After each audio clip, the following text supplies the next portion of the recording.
本日は夏休み限定での雇用の際の社会保険、雇用保険はどうすればいいというタイトルで、ご質問内容としましては、当社では従業員が夏休みを取得する期間の人手を補うため、4月から8月にかけての期間限定でフルタイム勤務のアルバイトを募集しています。この度、採用が決まった方に確認したところ、別の会社に在籍している方で、その会社が夏の間は休業となるため、空いている期間だけ当社で働きたいとのことでした。在籍先の会社は休業中も席は残ったままで、社会保険もそちらで加入し続けていると本人からは聞いています。当社の契約は7月から8月までの期間限定で更新の予定はありません。このような場合、当社では社会保険や雇用保険への加入手続きは必要になるのでしょうかというご相談内容になります。まず、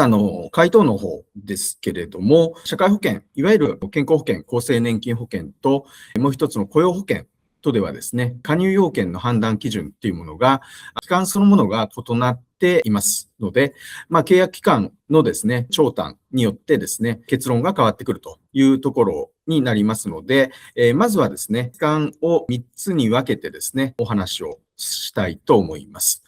まず契約期間が31日未満のケースにおいてはですね、社会保険、雇用保険ともに加入は不要と。期間的にですね、加入要件を満たしていないということになります。雇用保険の方は31日以上のですね、雇用見込みというものが期間的な要件としてあると。で、社会保険につきましては、2ヶ月以内のですね、期間を定めて雇用される人というのは適用から外れるというふうになってますので、31日未満のケースであればですね、両保険とも加入はいらないということになります。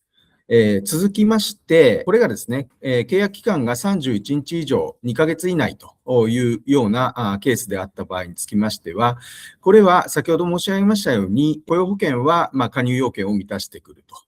社会保険の方はですね、依然として2ヶ月以内ということなので、加入は要件的には満たしていないということで不要になります。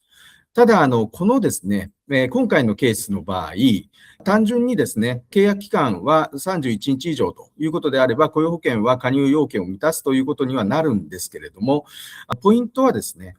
休業期間中ということではあるんですが、在籍している会社の方でですね、雇用保険というものに加入しているというところがあろうかと思います。で、雇用保険というのはですね、基本的には1箇所、主たるですね、雇用関係にあるところにおいて、雇用保険の被保険者関係っていうのが生じるということで、二重三重には被保険者としての位置づけっていうのは生まれませんので、仮にですね、在籍中の会社さんにおいて雇用保険の関係性、雇用関係に基づく雇用保険の被保険者ということであった場合は、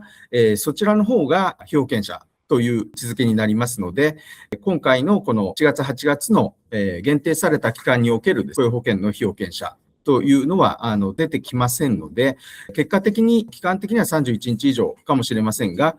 雇用保険としての被保険者としては、在籍中のですね、雇用関係に基づく被保険者が継続されるということになろうかと思います。で、最後にですね、今回はいわゆる契約期間としては更新しないというのが前提にありますので、今回のケースは当たらないかと思いますけども、2ヶ月をですね、超える雇用期間、雇用契約ということになった場合につきましては、社会保険も雇用保険も加入対象になると。適用基準を満たすということで加入対象になりますので、そのようなケースであった場合は、そこの点について注意をしていただければと思います。本日の労務相談 Q&A は以上となります。